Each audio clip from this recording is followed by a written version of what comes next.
नमस्कार विद्यार्थी मित्रांनो, मी आनंद शिंदे सर। आज आपण इयत्ता 10वी विषय मराठी कृतीपत्रिका आराखडा व गुण विभागणी याविषयी अधिक माहिती जाणून घेणार आहोत। आपण या व्हिडिओमध्ये इयत्ता 10वी विषय मराठी प्रथम भाषा या विषयाची 80 गुणांची गुण विभागणी किंवा कृतीपत्रिकेचा आराखडा कसा असणार आहे याची अधिक माहिती जाणून घेणार आहोत। चला तर आपण प्रत्यक्ष घटकनिहाय गुण विभागणी पाहूया।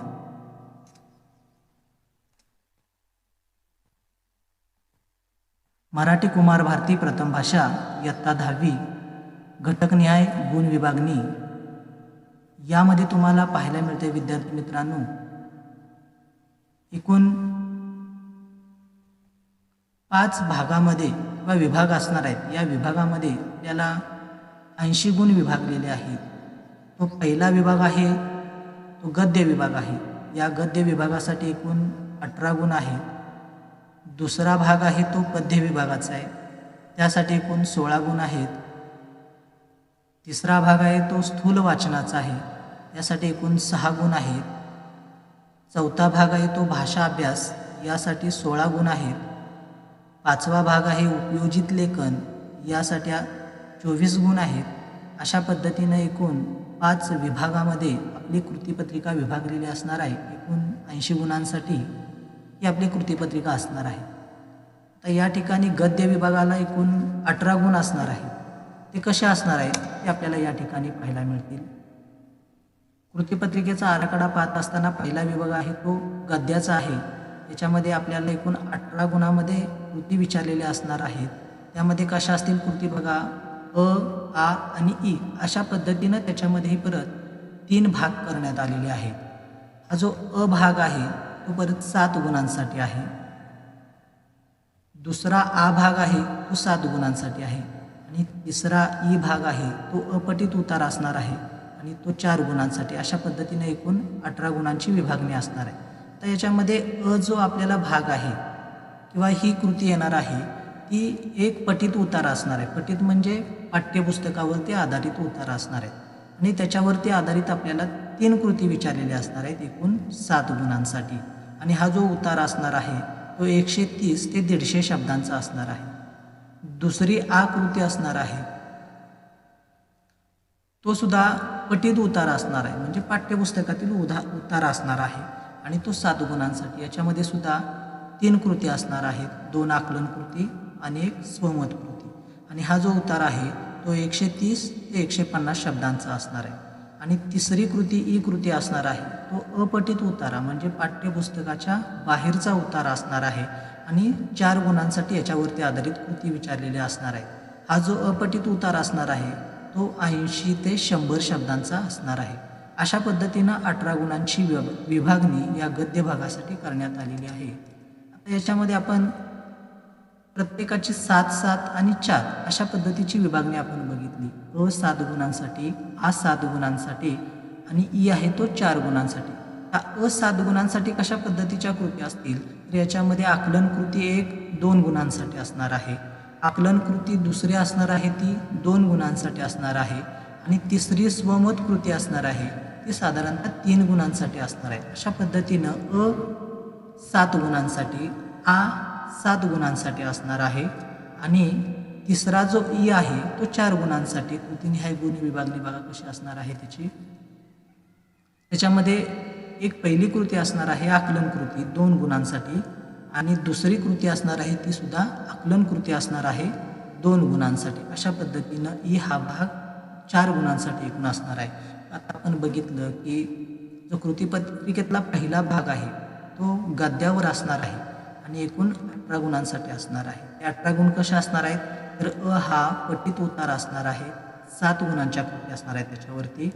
हा सुद्धा पठित उतार असणार आहे आणि त्याच्यावर सुद्धा 7 गुणांच्या कृती असणार आहेत आणि ई हा अपठित उतार असणार आहे आणि त्याच्यावरती 4 गुणांच्या कृती असणार आहेत। आणि अशा पद्धतीने एकूण 18 गुणांची ही गुण विभागणी असणार आहे। त्यानंतर दुसरा विभाग येतो तो पद्याचा असतो, विभाग 2 पद्य। हा एकूण 16 गुणांसाठी विचारलेला भाग आहे। याच्यामध्ये परत 2 भाग केलेले आहेत किंवा अ आणि आ अशा पद्धतीच्या कृती विचारलेल्या आहेत। अ हा आपण बघितला तर अपठित पद्य आहे। पठित म्हणजे पाठ्यपुस्तकातील कविता दिलेली असेल, त्यावरती आधारित तुम्हाला 8 गुणांच्या कृती विचारलेल्या असतील। बघा, पाठ्यपुस्तकात समाविष्ट असणाऱ्या पद्यांपैकी कोणतीही एक कविता कृतीपत्रिकेत देणे आणि त्यावरती आधारित कृती विचारलेल्या असतील। एकूण 8 गुणांसाठी या कृती विचारलेल्या असतील। बघा, त्यामध्ये पहिली कृती आहे आकलन कृती। किती गुणांसाठी? बघा, 2 गुणांसाठी असणार आहे। दुसरी कृती आहे ती सुद्धा आकलन कृती असणार आहे आणि ती 2 गुणांसाठी असणार आहे। तिसरी कृती आहे ती बघा, कवितेतील दिलेल्या कोणत्याही 2 ओळींचा सरळ अर्थ लिहा। ही एकूण 2 गुणांसाठी असणार आहे। तर ही सरळ अर्थ कसा लिहायचा वगैरे ते आपण बघणार आहे। सरळ तुम्हाला जाणवलेला अर्थ याच्यामध्ये तुम्हाला लिहिणं अपेक्षित आहे। आणि चौथी कृती असणार आहे काव्य सौंदर्य। ही 2 गुणांसाठी असणार आहे। टिप काय दिलेली आहे? बघा, दिलेल्या पद्यातील कोणत्याही 2 ओळी देऊन त्यावर काव्य सौंदर्यासाठी एक कृती विचारलेली असेल। म्हणजे हा चौथा जो भाग किंवा आकडा आहे तो 2 गुणांसाठी 2 ओळी तुम्हाला दिलेल्या असतील आणि त्याच्यावरती आधारित काव्य सौंदर्याची कृती विचारलेली असेल। अशा पद्धतीनं 4 कृती तुम्हाला अपठित पद्य याच्यावरती विचारलेल्या असतील एकूण 8 गुणांसाठी। तर दुसरा जो भाग येतोय तो आ, हा कवितेवरील आधारित कृती असणार आहे एकूण 8 गुणांसाठी। बघा, आता अ साठी दिलेली कविता सोडून पाठ्यपुस्तकातील कोणत्याही 2 कवितांची फक्त नावे कृतीपत्रिकेत देणे व त्यावर आधारित कृती विचारणे। बघा, अ म्हणजे आता आपण पहिल्यांदा बघितली सुरुवातीला अ आकडा होता, त्याच्यामध्ये जी कविता दिलेली आहे 8 गुणांसाठी 4 कृती तुम्हाला दिलेल्या आहेत, त्यासाठी जी कविता दिलेली आहे ती कविता सोडून पाठ्यपुस्तकातील इतर कोणत्याही 2 कवितांची फक्त तुम्हाला नावे विचारलेली असतील आणि त्यावरती आधारित तुम्हाला कृती विचारलेली असतील। बघा, कृती कशा असतील तर या आपण बघितला आ हा 8 गुणांसाठी आहे, त्याच्यामध्ये सुद्धा परत 2 भागांची विभागणी केलेली आहे किंवा 2 आकडे आहेत। त्याच्यामध्ये एक आकडा आहे तो 4 गुणांसाठी असणार आहे आणि दुसरा आकडा असणार आहे तो सुद्धा या ठिकाणी किती गुणांसाठी असणार आहे? 4 गुणांसाठी। दुसरा हा कवितेचं रसग्रहण असणार आहे 4 गुणांसाठी आणि पहिला हा जो आकडा आहे त्यावरती आधारित तुम्हाला 4 कृती किंवा 3 कृती विचारलेल्या असतील एकूण 4 गुणांसाठी। बघा, खालील मुद्द्यांच्या आधारे कोणत्याही एका कवितेतील खालील कृती सोडवा। कवितेवर आधारित कृती म्हणजे तुम्हाला ज्यावरती 2 कवितेंची नावं दिलेली आहेत या ठिकाणी लिहिलेलं आहे। बघा, आमध्ये काय लिहिलेलं आहे? अ साठी दिलेली कविता सोडून इतर जी काही 2 नावं कवितेंची दिलेली असणार आहेत तुम्हाला त्यावरती आधारित या कृती आपल्याला सोडवायच्या। म्हणजे ज्या कवितेच्या घटकाची तुम्हाला व्यवस्थित माहिती आहे, जी कविता तुम्हाला चांगल्या पद्धतीनं अभ्यासलेली आहे त्यावरती आधारित तुम्हाला कृती सोडवायची आहे। त्यासाठी तुम्हाला 2 कवितेची नावं दिलेली असणार आहेत। त्यामध्ये कृती काय विचारलेली असतील? बघा, प्रस्तुत कवितेचे कवी किंवा कवयित्री कोण? 1 गुणांसाठी ही कृती विचारली जाऊ शकते। दुसरा आकडा आहे प्रस्तुत कवितेचा विषय, तोही 1 गुणांसाठी आहे। प्रस्तुत कवितेतील शब्दांचे अर्थ लिहा, 2 गुणांसाठी कृती विचारली जाऊ शकते। बघा, कवितेतील कोणतेही 2 शब्द दिलेले असतील व दोन्ही सोडवणे अपेक्षित आहे, प्रत्येकी 1 गुणासाठी। म्हणजे कवितेतील कठीण शब्द दिलेले असतील, अपरिचित शब्द दिलेले असतील आणि त्याचे अर्थ लिहायचे, 2 शब्द दिलेले असतील आणि दोन्ही तुम्हाला सोडवायचे, प्रत्येकी 1 गुणांसाठी। चौथी कृती असू शकते प्रस्तुत कवितेतून मिळणारा संदेश लिहा, 2 गुणांसाठी। 5वी कृती असू शकते प्रस्तुत कवितेतील भाषिक वैशिष्ट्ये लिहा, 2 गुणांसाठी कृती आहे। 6वी कृती बघा, कवितेतून व्यक्त होणारा विचार लिहा, 2 गुणांसाठीच कृती विचारली जाऊ शकते। 7वा हा भाग येतो किंवा कृतीचा प्रकार आहे कवितेतील दिलेल्या ओळींचा सरळ अर्थ लिहा, सरळ अर्थ लिहा।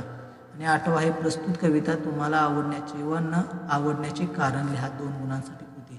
तर या ठिकाणी बघा 4 गुणांसाठी वरीलपैकी कोणत्याही कृती विचारणे, जे साधारणतः 3 किंवा 4 कृती विचारलेल्या असतील। 4 कृती विचारल्या तर 1 गुणांसाठी 4 कृती येतील।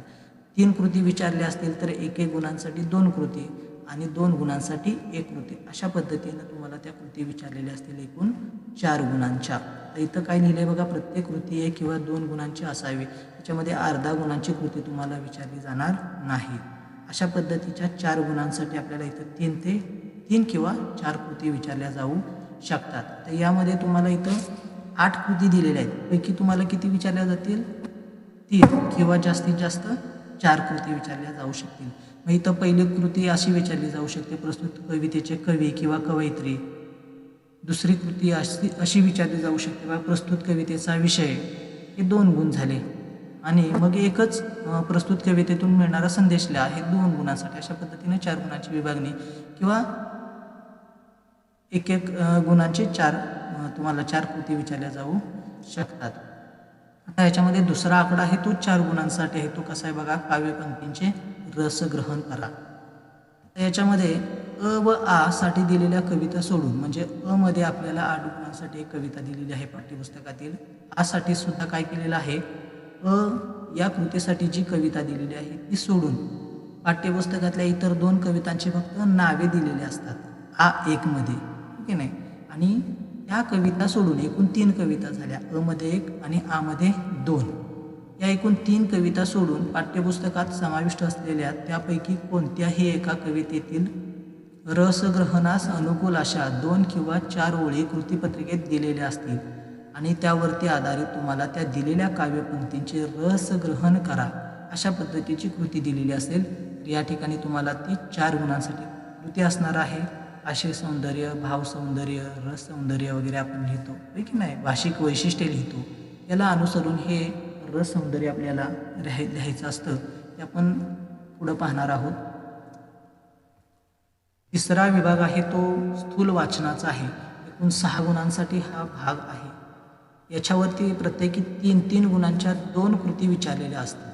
बघा, 3-3 गुणांच्या 2 कृती विचारलेल्या असतील.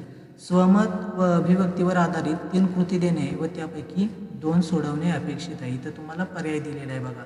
स्वमत व अभिव्यक्तीवर आधारित किती कृती? 3 कृती दिलेल्या आहेत किंवा असतील, त्यापैकी 2 सोडवणे अपेक्षित आहे. अशा पद्धतीनं 3-3 गुणांच्या 3 कृती पैकी तुम्हाला किती सोडवायचे आहेत? 2च सोडवणे अपेक्षित आहेत. आणि या कृती स्वमत व अभिव्यक्तीवरती आधारित असतील. विद्यार्थी मित्रांनो, पुढचा भाग हा 4था जो भाग आहे तो भाषा अभ्यासावर आधारित असणार आहे. एकूण गुण आहेत त्याला 16 गुण. आणि हे 16 गुण परत अ 8 गुणांसाठी आणि आ 8 गुणांसाठी, अशा पद्धतीनं परत त्याच्या 16 गुणांची परत 8-8 मध्ये विभागणी केलेली आहे. तो अ जो भाग आहे बघा, अ भाग आहे व्याकरण घटकावर आधारित कृती, एकूण 8 गुणांसाठी आहे. त्याच्यामध्ये तुम्हाला 3 कृती विचारलेल्या असतील. एक समासावर आधारित, दुसरी आहे ती शब्दसिद्धीवरती आधारित आणि तिसरी आहे ती वाक्प्रचारावरती आधारित. पहिली कृती काय असणार आहे बघा, समास. समासावरती आधारित द्विगु समास, कर्मधारय समास, द्वंद्व समास आणि द्वंद्व समासाचे उपप्रकार, वैकल्पिक द्वंद्व समास, समाहार द्वंद्व समास आणि इतरेतर द्वंद्व समास. यावरती आधारित तुम्हाला 2 गुणांच्या कृती विचारलेल्या असतील. दुसरी कृती असणार आहे शब्दसिद्धीवरती आधारित. त्यामध्ये प्रत्यय घटित शब्द, उपसर्ग घटित शब्द आणि अभ्यस्त शब्द. अभ्यस्त शब्दाचे परत 3 उपप्रकार, पूर्णाभ्यस्त, अंशाभ्यस्त आणि अनुकरण वाचक. यावरती आधारित ज्या कृती विचारलेल्या असणार आहेत तुम्हाला 2 गुणांसाठी असणार आहेत. आणि तिसरी कृती असणार आहे ती वाक्प्रचारावरती आधारित. आता या वाक्प्रचारावरती आधारित कशी कृती असेल बघा, कृतीपत्रिकेमध्ये 4 वाक्प्रचार कृती दिलेल्या असतील, त्यापैकी तुम्हाला 2 कृती सोडवणे अपेक्षित आहे, एकूण 4 गुणांसाठी. आणि हे 4 गुण कसे आपल्याला पडतील बघा, तर कृती बघा, खालील वाक्प्रचारांचा अर्थ सांगून त्या वाक्प्रचारांचा वाक्यात उपयोग करा.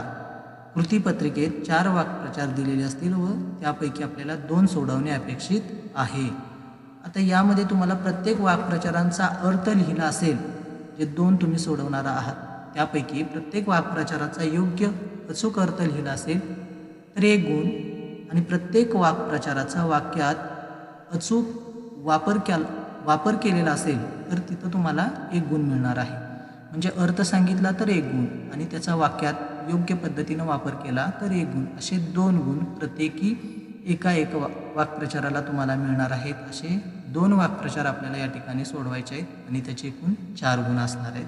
अशी ही अभागावरती आधारित कृती, व्याकरण घटकावरती आधारित कृती 8 गुणांसाठी असणार आहे. याचं आपण समासावरती 2 गुण बघितले, शब्दसिद्धीवरती आधारित 2 गुण आणि वाक्प्रचारावरती आधारित 4 गुण, असे एकूण 8 गुणांसाठी आपल्याला अ भाग आहे. आणि आ भाग आहे तो 8 गुणांसाठी आहे. त्याच्यामध्ये आपल्याला 4 कृती विचारलेल्या असतील. त्याच्यामध्ये पहिली कृती आहे शब्दसंपत्तीवरती आधारित, दुसरी कृती आहे लेखन नियमानुसार लेखन 2 गुणांसाठी कृती असणार आहे, तिसरी कृती असणार आहे विरामचिन्हांची 1 गुणांसाठी आणि चौथी कृती असणार आहे पारिभाषिक शब्द 1 गुणांसाठी. आपण बघूया अशा पद्धतीनं जी पहिली कृती आहे किती गुणांसाठी आहे, 4 गुणांसाठी शब्दसंपत्तीची. ती कशी असणार आहे तर त्यामध्ये तुम्हाला समानार्थी शब्द लिहा, विरुद्धार्थी शब्द लिहा, एकवचन लिहा किंवा अनेक वचन लिहा, वचन बदला, वचन ओळखा, अशा पद्धतीची कृती विचारली जाऊ शकते. त्याचबरोबर शब्दसमूहाबद्दल एक शब्द लिहिणे. याच्यामध्ये तुम्हाला 3 शब्दसमूह दिलेले असतील, त्यापैकी 2 सोडवणे अपेक्षित आहे. जे शब्दसमूहाबद्दल एक शब्द आपण काय म्हणतो बघा, माकडाचा खेळ करणारा मदारी, सापाचा खेळ करणारा गारुडी. अशा पद्धतीनं शब्दसमूहाबद्दल एक शब्द लिहिणे अपेक्षित आहे. त्यानंतर पुढची कृती बघा, शब्दातील अक्षरांपासून अर्थपूर्ण शब्द तयार करणे.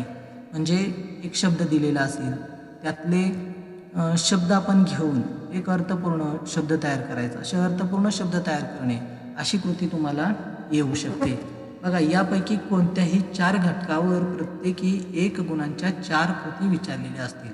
जे तुम्हाला इथं 5 घटक दिलेले आहेत, हे यापैकी तुम्हाला 4 घटकावरती आधारित कृती विचारलेल्या असतील 4 गुणांसाठी. ही पहिली कृती असणार आहे शब्दसंपत्तीवरती आधारित 4 गुणांसाठी.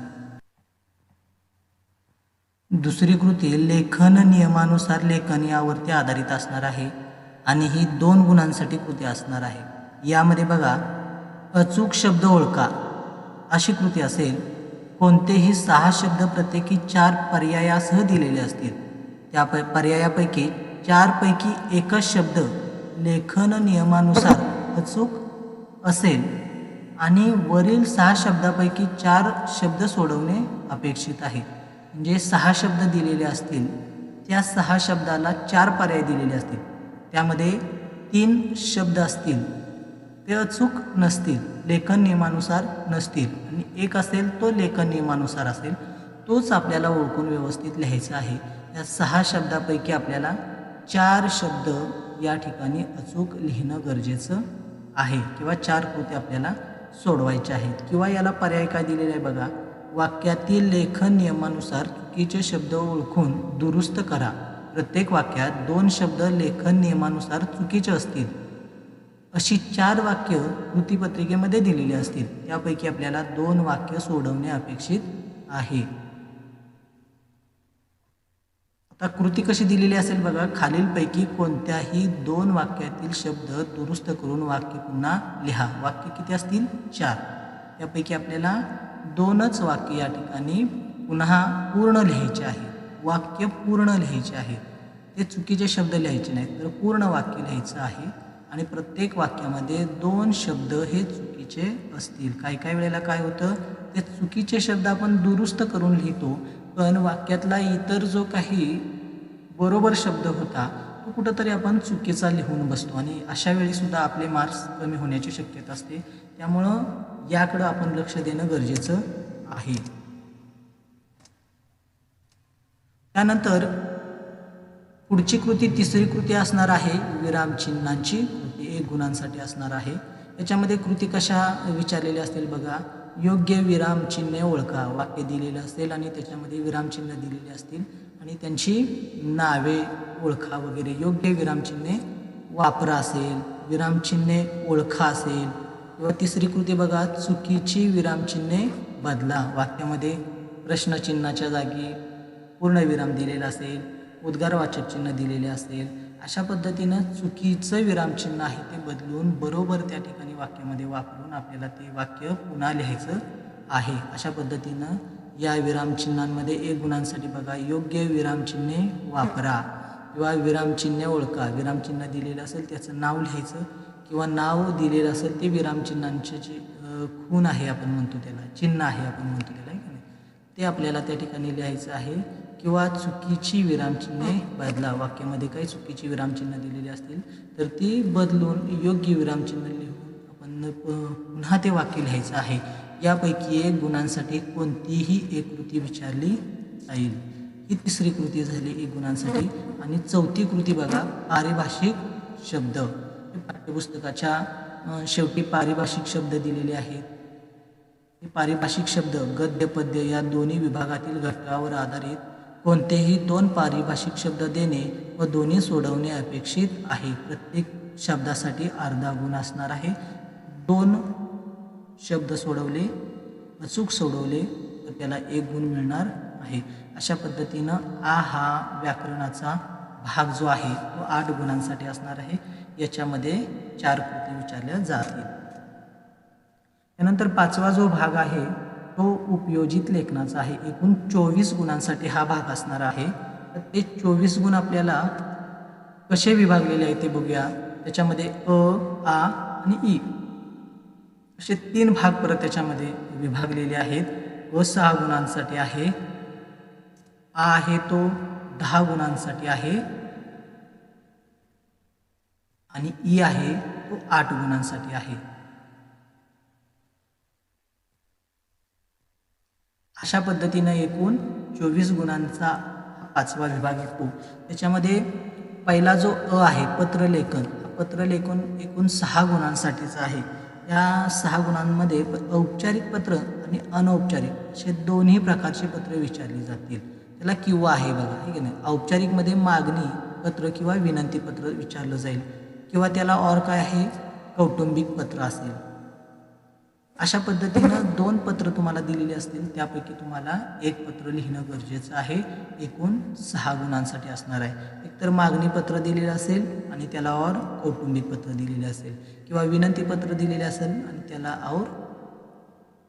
और काय दिलेलं असणार आहे कौटुंबिक पत्र दिलेले असणार आहे. किंवा त्यालाही आणखी बघा किंवा आहे सारांश लेखन, म्हणजे तुम्ही एकतर पत्रलेखन करू शकता किंवा सारांश लेखन करू शकता.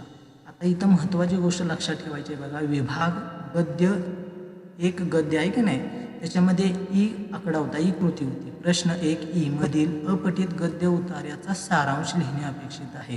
म्हणजे यासाठी इथं वेगळा उतारा दिलेला असणार नाही. तर उतारा कुठला लिहायचा आहे, विभाग 1 मध्ये अ, आ, ई असे 3 परत भाग केलेले आहेत. त्याच्यामध्ये ई हा अपठित उतार्याचा असतो, पाठ्यपुस्तकाच्या बाहेरचा. हा जो ई भाग आहे प्रश्न 1 ई यामधला जो अपठित उतार आहे, या अपठित उतार्याचा सारांश इथं लिहिणं गरजेचं आहे. विभाग 1 गद्य ई प्रश्न 1 ई मधील अपठित गद्य उतारा वाचा व त्याचा 1/3 एवढा सारांश तुमच्या शब्दात लिहा. अशा पद्धतीची कृती इथं विचारलेली असणार आहे. म्हणजे बघा, हा जो अ भाग आहे तो पत्रलेखन किंवा सारांश लेखन आणि एकूण 6 गुणांसाठी असणार आहे. पत्रलेखनामध्ये सुद्धा 2 भाग आहेत, औपचारिक आणि अनौपचारिक. औपचारिकमध्ये मागणीपत्र आणि विनंतीपत्र, तर अनौपचारिकमध्ये कौटुंबिक पत्राचा भाग असणार आहे. त्यानंतर दुसरा आ आकडा असणार आहे, तो एकूण 10 गुणांसाठी असणार आहे. याच्यामध्ये जाहिरात लेखन, बातमी लेखन किंवा कथालेखन या 3 प्रकारापैकी तुम्हाला कृतीपत्रिकेमध्ये 2 प्रकार सोडवणे अपेक्षित आहे. बघा, प्रकारानुसार 60 ते 90 शब्दामध्ये याचं उत्तर आपल्याला लिहायचं आहे. जाहिरात लेखन असेल तर थोडंसं शब्द कमी होतील. बातमी लेखन, कथालेखन साधारणतः 60 ते 90 शब्दामध्ये आपल्याला याचं उत्तर लिहायचं आहे.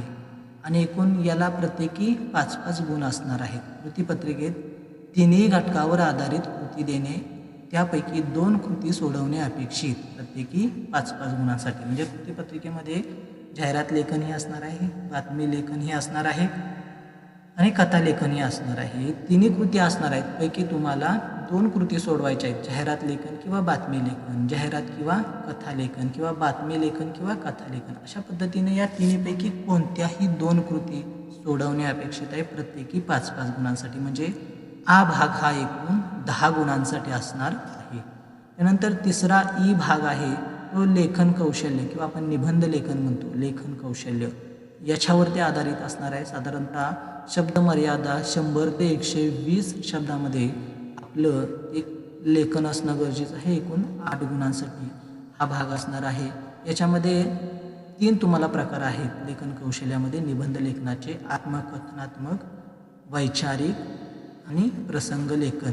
अशा पद्धतीच्या 3 प्रकारापैकी तुम्हाला जो विचारलेला आहे बघा, कृतीपत्रिकेत 3ही घटकावर आधारित कृती देणे त्यापैकी एक सोडवणे अपेक्षित आहे. जे आत्मकथनही दिलेलं असेल, वैचारिक लेखनही दिलेलं असेल आणि प्रसंग लेखनही दिलेले असेल. यापैकी तुम्हाला फक्त एकच सोडवायचं आहे आणि शब्द मर्यादा साधारणतः 100 ते 120 शब्दामध्ये तुमचा निबंध लेखन असलं पाहिजे एकूण 8 गुणांसाठी. अशा पद्धतीनं एकूण 80 गुणांची कृतीपत्रिकेची विभागणी आपण या ठिकाणी पाहिलेली आहे. पहिला जो गद्य भाग बघितला आपण तो एकूण 18 गुणांसाठी असणार आहे. पद्य भाग बघितला आपण तो एकूण 16 गुणांसाठी असणार आहे. स्थूल वाचनाचा तिसरा भाग बघितला आपण तो एकूण 6 गुणांसाठी असणार आहे. भाषा अभ्यासाचा भाग 4था भाग जो बघितला आपण तो एकूण 16 गुणांसाठी असणार आहे. आणि शेवटचा आत्ताच बघितलेला 5वा भाग उपयोजित लेखनाचा तो एकूण 24 गुणांचा असणार आहे. अशा पद्धतीनं ही कृतीपत्रिकानिहाय गुण विभागणी आपण या ठिकाणी पाहिलेली आहे. हा व्हिडिओ आवडला असल्यास तुम्ही लाईक करा, शेअर करा आणि जर तुम्हाला यापुढचे व्याकरणावरचे किंवा उपयोजित लेखनावरचे व्हिडिओ पाहायचे असतील तर चॅनल सबस्क्राईब करायला विसरू नका. धन्यवाद.